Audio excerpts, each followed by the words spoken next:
नमस्कार साथियों। आज हम राष्ट्रपति की आपातकालीन शक्तियों के बारे में आपके सामने विशद चर्चा करेंगे।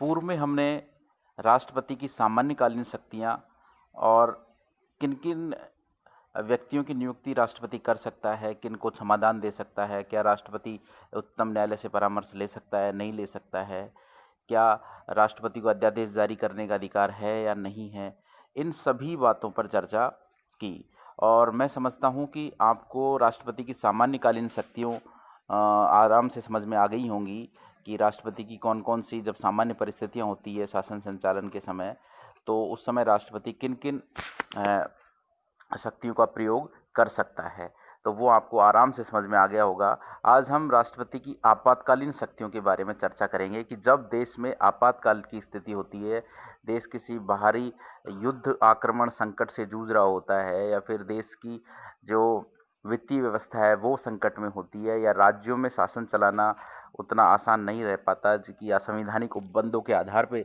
शासन को चलाना नहीं हो पाता, तो उस स्थिति में राष्ट्रपति को, जो देश का प्रथम नागरिक है, उसको कुछ शक्तियां प्रदान की गई है भारतीय संविधान में, भारतीय संविधान के द्वारा, कि राष्ट्रपति आर्टिकल 352, 356 और 360 का प्रयोग कर सकता है।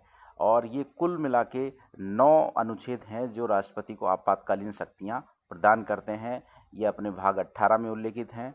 तो आज हम देखेंगे राष्ट्रपति की आपातकालीन शक्तियां। ये आपके एग्ज़ाम में 200 शब्दों के सवाल के रूप में भी, या बड़े सवाल के रूप में भी आ सकता है, या छोटे सवाल के रूप में भी आ सकता है। तो आप इसको आराम से देखेंगे, समझेंगे। भारतीय संविधान के आपातकालीन प्रावधानों के संबंध में महत्वपूर्ण तथ्य यह है कि आपात प्रावधान राष्ट्रपति के संकटकालीन शक्तियों के रूप में है, लेकिन व्यवहार में ये प्रधानमंत्री के नेतृत्व में मंत्रिमंडल की शक्तियां हैं।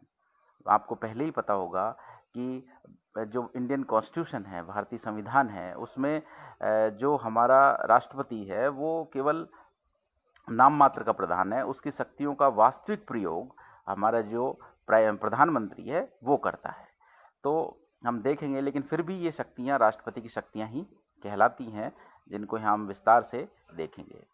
संविधान के 18वें भाग में आपातकालीन व्यवस्था का उल्लेख किया गया है, और इसमें केवल 9 अनुच्छेद हैं, आर्टिकल 352 से लेकर 360 तक। परंतु संविधान का कोई अनुच्छेद इतना बदनाम नहीं है जितना यह है, क्योंकि आपातकालीन जो प्रावधान है उस समय व्यक्ति की जो मौलिक अधिकारों में स्वतंत्रता प्रदान की गई है, 6 प्रकार की जो स्वतंत्रता प्रदान की गई है, वो स्थगित हो जाती हैं। जब तक आपातकाल रहेगा तब तक व्यक्ति को ये 6 प्रकार की स्वतंत्रताएं स्थगित हो जाती हैं। तो ऐसी परिस्थिति में ये बदनाम जो कॉन्स्टिट्यूशन का ये पार्ट है, ये बदनाम पार्ट भी कहलाता है, क्योंकि ऐसी आपदा जब पड़ती है तो व्यक्ति के मौलिक अधिकार छिन जाते हैं। अब देखेंगे हम आर्टिकल 352 में क्या है, जो प्रमुख आर्टिकल हमारा है आपातकालीन प्रावधानों से लेकर, वो है आर्टिकल 352। ये कब लागू किया जा सकता है राष्ट्रपति द्वारा? जब युद्ध हो जाए, यानी कि जब देश किसी के साथ युद्ध में शामिल हो, बाहरी आक्रमण, वही युद्ध वाली स्थिति, जब किसी बाहरी देश ने हमारे ऊपर आक्रमण कर दिया हो, चाहे वो जैविक आक्रमण हो या फिर वो साइबर आक्रमण हो, ऐसी परिस्थितियां जिनमें यानी कि देश पूरी तरह युद्ध में न्यौछावर हो गया हो, या सशस्त्र विद्रोह हो गया हो, यानी कि सीमा पर किसी भी प्रकार का हमला हो गया हो, तो ऐसी परिस्थिति में अनुच्छेद 352 के तहत राष्ट्रपति आपातकाल की व्यवस्था कर सकता है। देश में आपातकाल स्थिति को देखते हुए लगा सकता है कि किस प्रकार से संविधान में आपातकालीन व्यवस्था की गई है, कि जब युद्ध हो जाए, सशस्त्र विद्रोह हो जाए, या फिर ऐसी स्थिति जब अपने देश पर बाहरी आक्रमण हो जाए, तो राष्ट्रपति को लगता है जब संकटकालीन परिस्थितियां बन गई हैं तो अनुच्छेद 352 के तहत वो आपातकाल लगा सकता है। अब इसके अंतर्गत, अब नई व्यवस्था के अंतर्गत क्या किया गया है, 352 के अंतर्गत आपातकाल तभी लागू होगा जब मंत्रिमंडल राष्ट्रपति को, यानी प्रधानमंत्री का जो मंत्रिमंडल है वो राष्ट्रपति को लिखित में परामर्श देगा कि ऐसी परिस्थितियां लागू हो गई हैं, या ऐसी परिस्थितियां हो गई हैं कि उन्हें आपातकाल लगाना आवश्यक है, तभी आपातकाल लगाया जा सकता है। और उसकी भी 1 माह के अंदर अंदर संसद से स्वीकृति लेना आवश्यक, नितांत आवश्यक होता है कि जब आपातकाल लगा दिए संसद के लिखित परामर्श के और उसके बाद अगर 1 महीने से ज़्यादा गुजर गया तो आपातकाल स्वतः ही समाप्त हो जाएगा, अगर उसे संसद की स्वीकृति नहीं प्राप्त हुई तो। ऐसी स्थिति में अब आपातकाल को समाप्त कैसे किया जा सकता है? आपातकाल को समाप्त किया जा सकता है लोकसभा के साधारण बहुमत से। आप बिल्कुल शब्द का ध्यान रखेंगे, लोकसभा के साधारण बहुमत से ही आपातकाल को समाप्त किया जा सकता है। अब हम देखेंगे कि भाई आर्टिकल 352 के अंतर्गत आपातकाल की घोषणा हो गई और फिर उसके इम्पैक्ट या प्रभाव क्या क्या पड़े हमारे देश के ऊपर, हमारी जनता के ऊपर। तो प्रभाव में हम देखेंगे घोषणा के समय आर्टिकल 19 में जो 6 प्रकार की स्वतंत्रताएं हैं वो स्थगित हो जाएंगी।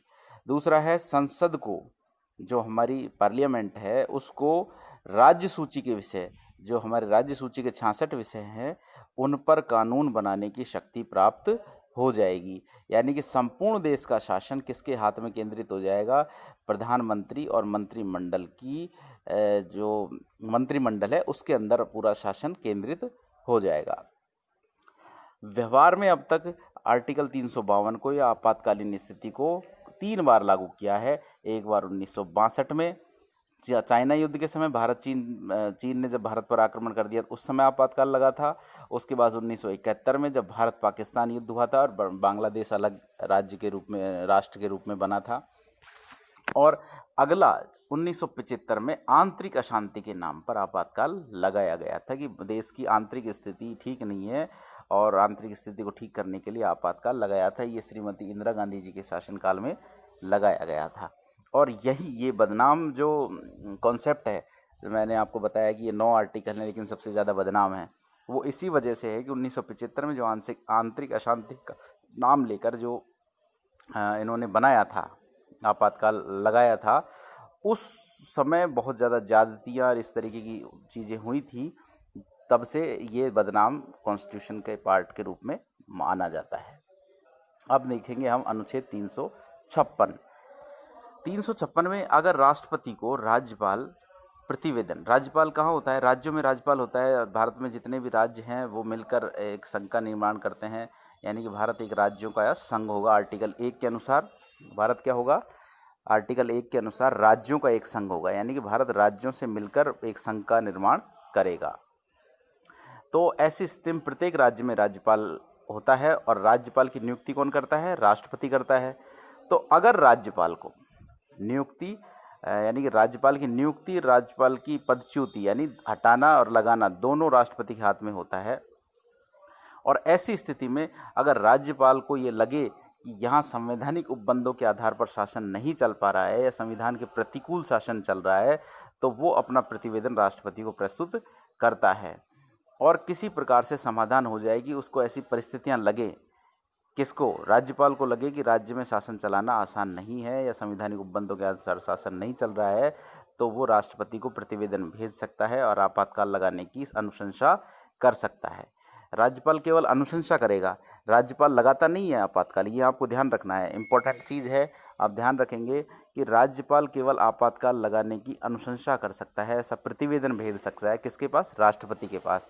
लेकिन आपातकाल लगाने की जो शक्ति है वो राष्ट्रपति के पास है। तो अगर वो ऐसा प्रतिवेदन भेज देता है कि संवैधानिक उपबंधों के आधार पर शासन नहीं चल रहा है राज्यपाल, तो क्या करता है? राष्ट्रपति उस राज्य में, उक्त राज्य में आपातकाल लगा सकता है। और ये किसके अंतर्गत आता है? आर्टिकल 356 के अंतर्गत। और फिर इसका प्रभाव क्या पड़ता है? सीधा राष्ट्रपति घोषणा कर सकता है कि राज्य की विधायिका शक्ति का प्रयोग केंद्रीय संसद करेगी। यानी कि राज्य सूची के जो विषय हैं या जो राज्य में कानून बन रहे हैं वो सब कहाँ से बनेंगे? फिर सेंट्रल गवर्नमेंट से बनेंगे, अपनी जो पार्लियामेंट है वहाँ से बनेंगे। और राष्ट्रपति किसी भी राज्य अधिकारी की कार्यकारी शक्ति का हस्तगत कर सकता है, यानी कि कोई भी अधिकारी या फिर एमएलए उन सब की शक्तियों का वो कर सकता है, हस्तक्षेप करके उनको स्थगित कर सकता है और अपने हाथ में उनकी शक्तियों को ले सकता है। और इसमें देखेंगे संसद द्वारा एक बार प्रस्ताव पास कर 6 माह के लिए आपातकाल लागू किया जा सकता है। राज्यपाल को ने प्रतिवेदन भेज दिया राष्ट्रपति को, राष्ट्रपति एक बार में केवल 6 महीने तक क्या लगा सकता है, आपातकाल लगा सकता है। और 6 महीने से आगे तभी बढ़ेगा जब राज्य निर्वाचन आयोग ये सूचित करे राष्ट्रपति को कि यहाँ चुनाव कराया जाना संभव नहीं है। ऐसी स्थिति में ही 6 माह से आगे आपातकाल को बढ़ाया जा सकता है, वरना चुनाव करवाए जाएंगे। अगला, व्यवहार में संविधान के इस उपबंध को अब तक सबसे अधिक लगभग 120 बार प्रयोग किया जा सकता है। अंतिम बार जनवरी 2009 में झारखंड में 356 लगाया गया था। अब आप देखेंगे इसका दुरुपयोग भी बहुत हो रहा है। अब तक कितनी बार, 120 बार राज्यपाल द्वारा ऐसा प्रतिवेदन भेजा गया है कि राज्य की स्थिति ठीक नहीं है और यहाँ आपातकाल लगाया जाए। तो राष्ट्रपतियों ने कितनी बार, 120 बार आपातकाल लगाया है राज्यों में जो आपातकाल लगता है आर्टिकल 356 के अंतर्गत। तो ये विवादित विषय भी है, क्योंकि इसमें जो केंद्र में सरकार होती है और उसके इतर राज्यों में अगर अलग पार्टी की सरकार होती है तो वो यानी द्वेषवश लोकतंत्र की भावनाओं के प्रतिकूल ऐसा कार्य भी कर देते हैं, जिससे कि लोकतंत्र पर कुठाराघात होता है। अब हम देखेंगे आर्टिकल 360। ये वित्तीय आपातकाल, इसमें किसका प्रावधान है, वित्तीय आपात का प्रावधान है।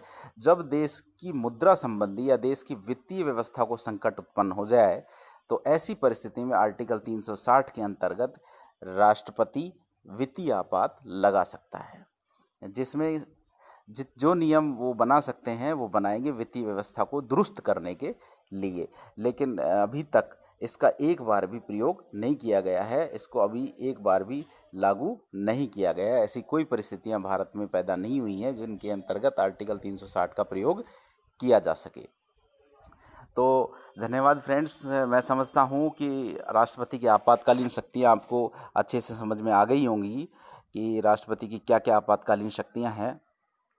और आर्टिकल 352 आपको समझ में आ गया होगा, आर्टिकल 356 समझ में आ गया होगा, और एग्ज़ाम के अंदर ये मोस्ट इम्पोर्टेंट सवालों में आता है, तो आप इसको अच्छे से समझेंगे, ध्यान रखेंगे। शुभ रात्रि। हम कल फिर आपसे पुनः मिलेंगे।